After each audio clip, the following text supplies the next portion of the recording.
Hello friends, नमस्कार। यामिनी ज्योतिष में आपका स्वागत है। तो आज दोस्तों एक बहुत ही सिंपल वीडियो यहाँ बनाने जा रहा हूँ प्रश्न कुंडली के ऊपर। किसी ने मुझसे बहुत अर्जेंटली एक प्रश्न किया था और बहुत बहुत मैं क्षमा भी मांगना चाहता हूँ सबसे। मैं आउट ऑफ टाउन हूँ, कुछ मेरे कंपनी का प्रोजेक्ट चल रहा है, बहुत ज़्यादा व्यस्त हूँ।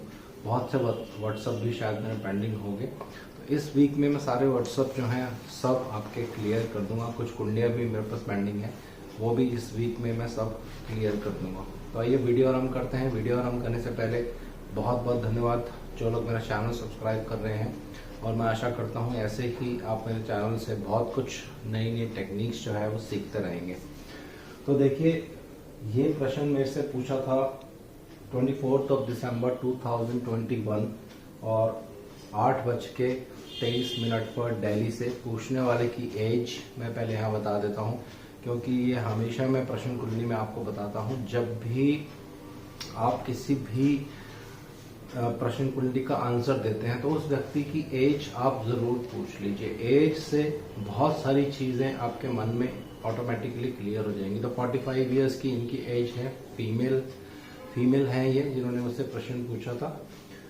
तो उससे पहले मैं आपको कुछ कॉन्सेप्ट्स बता रहा हूँ प्रश्न कुंडली के। अगर वो कॉन्सेप्ट्स आप लगाएंगे और प्रश्नकर्ता को आप आंसर करेंगे तो बहुत ही सटीक आपकी प्रेडिक्शन बैठेगी। ये राशियों के नाम ऊपर राशि लिखी है मैंने, तीसरी, पांचवी, आठवीं, सातवीं, छठी, 11वीं, और इसको शीर्षोदय राशि कहा जाता है दोस्तों। जो जिनका सर पहले उदित होता है, जो सिर से उदित होती हैं, ये बहुत ही शुभ राशियां मानी जाती हैं। और जब प्रश्नकर्ता कोई प्रश्न करेगा और लगन शीर्षोदय राशि में आएगा तो सफलता के बहुत ज्यादा उसमें चांसेस होते हैं। लेकिन उसके नीचे जो लिखा है पहली, दूसरी, चौथी, 9वीं और 10वीं, ये पृष्ठोदय राशि होती हैं जो अच्छी नहीं मानी जाती हैं। और जब प्रश्नकर्ता प्रश्न आपसे करता है और इनमें से कोई राशि आती है तो प्रश्नकर्ता के जो कार्य होगा उसके असफलता होने के बहुत ज्यादा चांसेस रहते हैं। नीचे लिखी है मीन राशि, ये उभयोदय राशि होती है। इसमें भी पॉजिटिव रिजल्ट्स बहुत कम आते हैं, लेकिन देरी से रिजल्ट्स मिल सकते हैं यहाँ पे, लेकिन अकस्मात सफलता नहीं मिलती है। तो ये आप याद कर सकते हैं, नोट कर सकते हैं। इसके ऊपर ऑलरेडी मेरी एक पहले वीडियो है जिसपे राशियों के बारे में बहुत सारी क्लासिफिकेशन मैंने डिटेल्स में बताई है। चंद्रमा 24 दिसंबर को केतु देव के नक्षत्र में थे, और केतु देव के नक्षत्र में होना चंद्र देव के लिए एक शुभ स्थिति नहीं होती है। तो आइए इसको थोड़ा सा एनालाइज करते हैं कि कैसे आपको प्रश्न कुंडली देखनी है, क्या क्या उसमें कॉन्सेप्ट्स हैं जो आपको यूज करने हैं। सबसे पहले जब भी आप प्रश्न कुंडली देखते हैं, कोई भी व्यक्ति आपसे प्रश्न पूछता है, तो आप ये देखिए लगन में कौन सी राशि आ रही है। ये बहुत इंपॉर्टेंट है। बहुत सारा रिजल्ट जो है इस पर डिपेंड करता है। लगन में एक जल राशि आ रही है दोस्तों। 4 नंबर राशि जो होती है एक जल राशि है, और एक चल राशि जिसको कहा जाता है मूवमेंट वाली राशि। तो जब भी जल राशि में या चल राशि में कोई प्रश्न आता है तो उसके सफलता के भी बहुत कम चांसेस होते हैं। लेकिन ये डिपेंड करेगा कि प्रश्न किस रिलेटेड है, क्या प्रश्न पूछा जा रहा है। आइए आगे और बढ़ते हैं। सेकंड आपको देखना है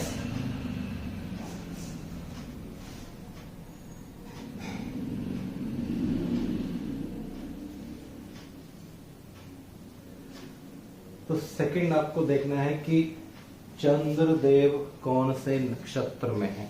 इसका भी मैं रूल आपको बताऊंगा कि इसको कैसे लगाना है। यहाँ चंद्रमा केतु देव के नक्षत्र में है। तीसरा आपको देखना है कि कौन से ऐसे प्लैनेट्स हैं जो लगन पर अपना प्रभाव डाल रहे हैं कुंडली पर। हो सकता है कि जब प्रश्न कुंडली बने तो लगन पर प्रभाव ना भी हो किसी प्लैनेट का, लेकिन इस कुंडली में भाग्यवश ऐसे योग बन रहे हैं। तो इस कुंडली में भाग्यवश ऐसे योग बन रहे हैं दोस्तों। तो अब सबसे पहले हमें ये देखना है कि लग्नेश, यहाँ पे लग्नेश बनेंगे चंद्रदेव, वो कहाँ चले गए हैं। वो द्वितीय भाव में चले गए हैं दोस्तों। द्वितीय भाव एक न्यूट्रल भाव होता है। ये एक सम भाव होता है। यहाँ पे कोई प्लैनेट बैठेगा तो अपना रिजल्ट नहीं देता है। तो इसका मतलब क्या है, चंद्रदेव बैठे हैं सूर्य देव की राशि में और सूर्य देव आ गए छठे घर में रोग के स्थान में, जहां से रोग देखा जाता है। प्रश्न कुंडली को एक डिफरेंट ढंग से देखा जाता है दोस्तों, जन्म कुंडली की तरह इसको नहीं देखा जाता है। तो प्रश्न जो होगा, पहला प्रश्न जो मेरे मन में आया था, जो इन्होंने मुझसे अभी मैं आपको प्रश्न भी बताऊंगा। तो पहला प्रश्न जो मेरे मन में आया वो था रोग, क्योंकि 45 इयर्स की एज है, इसीलिए मैं बार बार प्रश्न कुंडली जब देखता हूं तो एज सबसे पहले पूछता हूं। तो इस एज में ज्यादातर लोगों को कुछ हेल्थ इश्यू हो सकता है, क्योंकि फीमेल है तो हेल्थ इश्यू होना बहुत स्वाभाविक होता है। दूसरा, सेकंड आपको देखना है कि चंद्रमा कौन से नक्षत्र में है। चंद्रमा या केतु के नक्षत्र में है, जैसे कि पहले मैंने बताया है।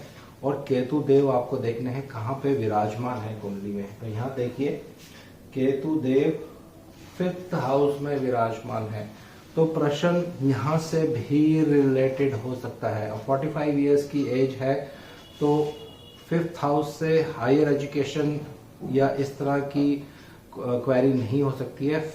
5th हाउस से संतान भाव एक्टिवेट होता है दोस्तों, संतान के बारे में भी इनका प्रश्न जो है वो हो सकता है। तो ये दो चीजें मैंने यहाँ पे लिख दी हैं। तीसरा और आपको कॉन्सेप्ट क्या देखना है कि लगन पर, यहाँ 4 नंबर लगन आ रहा है, लगन पर कौन से प्लैनेट प्रभाव डाल रहे हैं, उससे रिलेटेड भी प्रश्न हो सकता है व्यक्ति का। तो देखिए लगन पर शनिदेव प्रभाव डाल रहे हैं। अब इस लगन के लिए शनिदेव एक अच्छे प्लैनेट नहीं है दोस्तों। शनिदेव यहाँ पे आप देखेंगे 8th लॉर्ड है। 8th लॉर्ड यानी कुछ रुकावट, कुछ ऑब्स्ट्रक्शन होने की संभावना या कुछ लंबा रोग होने की संभावना यहाँ पे हो सकती है। साथ में उनके बैठे हैं शुक्र देव जो कि वक्री अवस्था में है। यहाँ देखिए मैंने लिखा है शुक्र देव के आगे वाह लिखा है, वाह का मतलब है वक्री, रेक्टोग्रेड है। तो जब भी रेक्टोग्रेड प्लैनेट 8th लॉर्ड के साथ मिलकर लगन पर दृष्टि डालते हैं तो किसी न किसी तरह से कार्य में कुछ विलंब हो सकता है या कार्य में कुछ देरी हो सकती है। और यहाँ पे शनिदेव अच्छे प्लैनेट नहीं है, जैसे कि मैंने पहले ही आपको बताया है। तो कार्य में असफलता भी होने के बहुत ज्यादा योग होते हैं। तो इसको भी आप यहाँ लिख सकते हैं असफलता।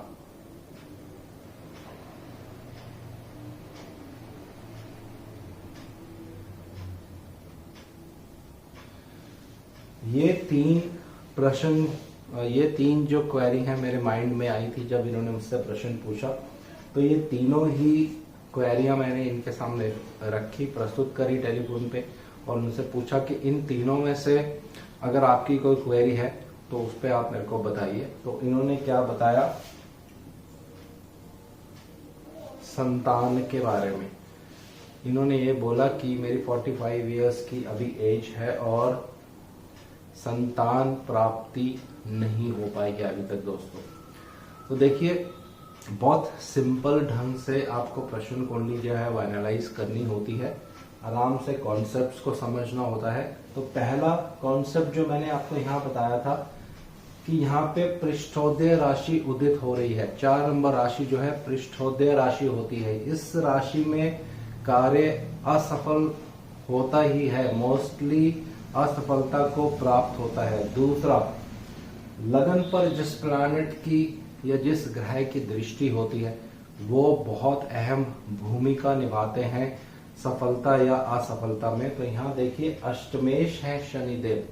अष्टमेश जब भी लगन पर दृष्टि डालेंगे, और शनिदेव क्या करते हैं, दुख के कारक है, कार्य को विलंब करते हैं, कार्य को देरी से होने देते हैं या उसमें किसी तरह की ऑब्स्ट्रक्शन क्रिएट हो जाएगी, किसी तरह की रुकावट आ जाएगी, क्योंकि अष्टमेश का रोल शनिदेव यहाँ निभाने वाले हैं।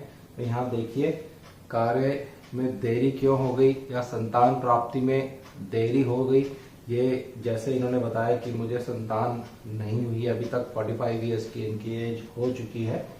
तो ये इस तरह से आपको कुंडली के बारे में एनालाइज करना है। और शुक्र जो है दोस्तों, देखिए यहाँ पे वक्री है, और शायद मैंने लास्ट वीडियो में भी आपको बताया था, जब भी 7वें घर पर वक्री रेट्रोग्रेड प्लैनेट्स का प्रभाव होता है और वो लगन पर भी दृष्टि डालते हैं, तो व्यक्ति की मैरिड लाइफ में कुछ प्रॉब्लम होती है, या मैरिज बहुत देर से होती है, या हस्बैंड का जो स्वभाव होता है बहुत ही एक, जिसको कहते हैं डिफरेंट तरह का स्वभाव होता है, असामान्य।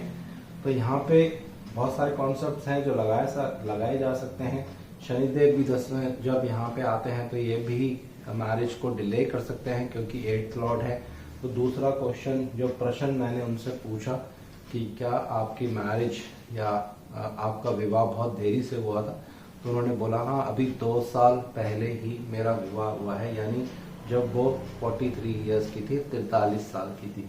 तो ये कुछ बेसिक चीजें हैं, जब आप कुंडली देखते हैं तो वहां से देख के आपको पता चल जाता है। उसको और क्लैरिफाई करने के लिए आप प्रश्नकर्ता से कुछ क्वेश्चंस पूछ सकते हैं।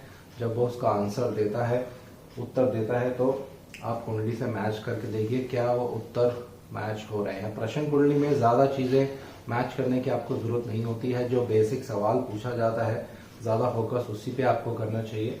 ये थोड़ा सा मैंने डिटेल आपको इसलिए बता दिया। अब प्राइम फोकस हमारा रहेगा पंचम भाव पे, क्योंकि जो प्रश्न है वो पंचम भाव से रिलेटेड है, संतान से रिलेटेड है। तो देखिए यहाँ पे 3 चीजें अभी आपको देखनी है। भाव, एक एक करके मैं लिखने जा रहा हूं।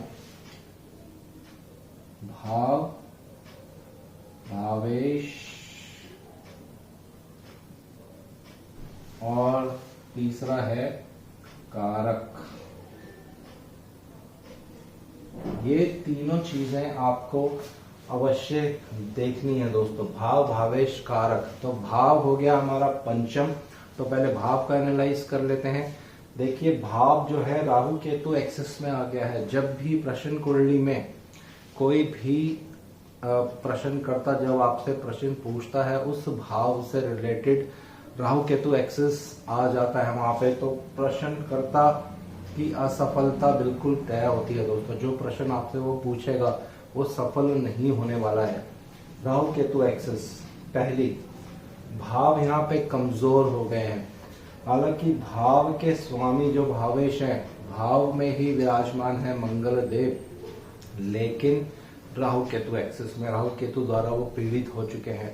इसको और फाइनर ट्यूनिंग आप कर सकते हैं, और गहराई में इसके जा सकते हैं, डिग्रीज देख सकते हैं इसकी। जो कॉन्सेप्ट मैंने आपको बताया था, अगर डिग्रीज में बहुत ज्यादा कम गैप होगा तो राहु केतु देव मंगल देव को बुरी तरह से पकड़ लेंगे, लेकिन डिग्रीज में अगर ज्यादा गैप होगा तो राहु और मंगल देव, केतु और मंगल देव में इतना ज्यादा आपस में प्रभाव नहीं होगा। परंतु फिर भी राहु केतु एक्सिस में आने की वजह से, और मैक्सिमम प्लैनेट्स आप देखेंगे, सारे के सारे प्लैनेट्स चंद्रदेव को छोड़कर राहु केतु एक्सिस में है। तो पंचम भाव भी यहाँ पे कमजोर हो गया है। कोई शुभ प्रभाव पंचम भाव पर नहीं है दोस्तों। राहु केतु एक्सिस जब भी किसी भाव को आपस को घेर देते हैं, तो वहां पे कोई शुभ प्रभाव होना बहुत जरूरी है। बृहस्पति देव एक बहुत इंपॉर्टेंट प्लैनेट है, अगर इनका शुभ प्रभाव उस भाव पर पड़ जाता है तो फिर उस भाव से शुभ फल मिलने की बहुत ज्यादा संभावना रहती है। तो भाव और भावेश हमने यहाँ पे डिस्कस कर लिया, किसी तरह का भी शुभ प्रभाव नहीं है। अब कारक, संतान के कारक कौन है, ये बहुत इम्पोर्टेंट है दोस्तों। संतान के कारक, क्योंकि फीमेल चार्ट है और नॉर्मली भी संतान के कारक जो होते हैं वो बृहस्पति देव होते हैं दोस्तों। बृहस्पति देव कारक बनकर अष्टम भाव में आ गए हैं, तो ये क्लियर रूप से यहाँ असफलता दिख रही है। संतान ना होने के यहाँ पे योग जो हैं वो दिख रहे हैं दोस्तों। और वैसे भी अभी कुछ समय बाद शनिदेव जो हैं इस घर से मूव करके अष्टम भाव में ही आने वाले हैं दोस्तों। और चंद्रमा चंद्रदेव के बिल्कुल सामने आ जाएंगे और लग्नेश को पीड़ित करने वाले हैं। जब भी गोचर में लग्नेश पीड़ित होते हैं कुंडली के, तो कुछ ना कुछ व्यक्ति को प्रॉब्लम्स आने लग जाती हैं दोस्तों। तो जो मैंने इनको उत्तर दिया था वो यही है कि संतान होने के यहाँ पे योग बहुत कम है। आप फिर भी रेमेडीज जो है उपाय वो कर सकते हैं। अब उपाय हमें किस चीज़ के करने चाहिए ये बहुत इम्पोर्टेंट है। यहाँ पे उपाय हमें करने चाहिए केतु देव के दोस्तों। केतु देव यहाँ पे पंचम भाव में बैठ के संतान के लिए हानिकारक होते हैं, संतान नहीं होने देते हैं। होते भी है, अगर संतान प्रेगनेंसी हो भी जाती है किसी वीमेन को, तो ये अबॉर्शन करवा सकते हैं, ऑपरेशन करवा सकते हैं। और इसकी रेमेडीज सबसे अच्छी उपाय केतु देव का होता है गणेश जी की आरती दोस्तों। बहुत ही अच्छी रेमेडी है। गणेश जी के 12 नाम होते हैं, वो आप 27 बार पढ़ सकते हैं। बहुत सिंपल रेमेडी है लेकिन बहुत ज्यादा इफेक्टिव रेमेडी होती है दोस्तों। अगर आपके आसपास स्ट्रीट डॉग्स हैं, उनको आप खाना खिला सकते हैं, दूध पिला सकते हैं, वो भी एक केतु देव की बहुत अच्छी रेमेडी होती है। प्लस आपको यहाँ रेमेडी करनी है बृहस्पति देव की।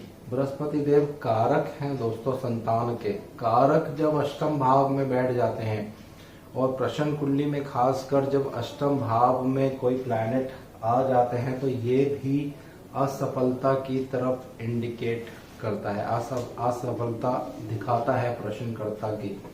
तो सारे ही फैक्टर्स जो हैं नेगेटिव हो गए हैं यहाँ पे।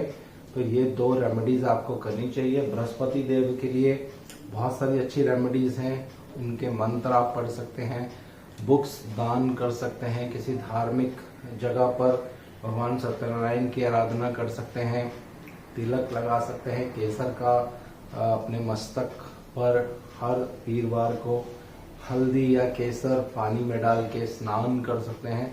तो ये 2 रेमेडीज जो है मैंने इनको बताई थी, लेकिन बहुत क्लियर रूप से मैंने इनको ये बता भी दिया है, और ये भी साथ में बता दिया है कि संतान होने के योग बहुत कम है यहाँ पर, क्योंकि पंचम भाव में कोई भी शुभ प्रभाव नहीं है। तो इस तरह से जो प्रश्न कुंडली है इसको एनालाइज करना होता है दोस्तों। बहुत ही सिंपल ढंग से अगर आप प्रश्न कुंडली को एनालाइज करेंगे, क्या सामने वाले पूछता है, कौन से भाव से उसका रिलेशन बन रहा है, तो 3 चीजें आपको उसमें, जैसे मैंने आपको बताया, हमेशा देखनी नहीं है। भाव, भावेश और कारक, ये बहुत बहुत इम्पोर्टेंट होते हैं दोस्तों।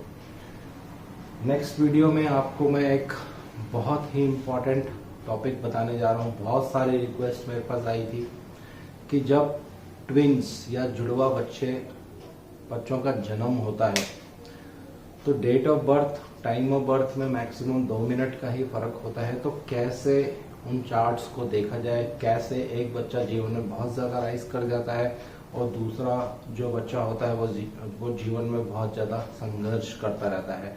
तो इसकी एक बहुत अच्छी विधि होती है, बहुत ही सिंपल ढंग से आपको मैं बताऊंगा वो विधि क्या होती है, कैसे आपको वो देखना है। बहुत सारे कॉन्सेप्ट्स जो हैं आपके उससे क्लियर हो जाएंगे। और जब भी इस तरह का चार्ट आपके पास आता है, कोई भी जुड़ा हुआ बच्चों का चार्ट आपके पास आएगा, तो आप बहुत आराम से उसको एनालाइज कर पाएंगे दोस्तों। तो आज के लिए इतना ही। शनिदेव से मैं आग्रह करूंगा सबके घर में सुख और शांति बनाए रखें। जय शनि।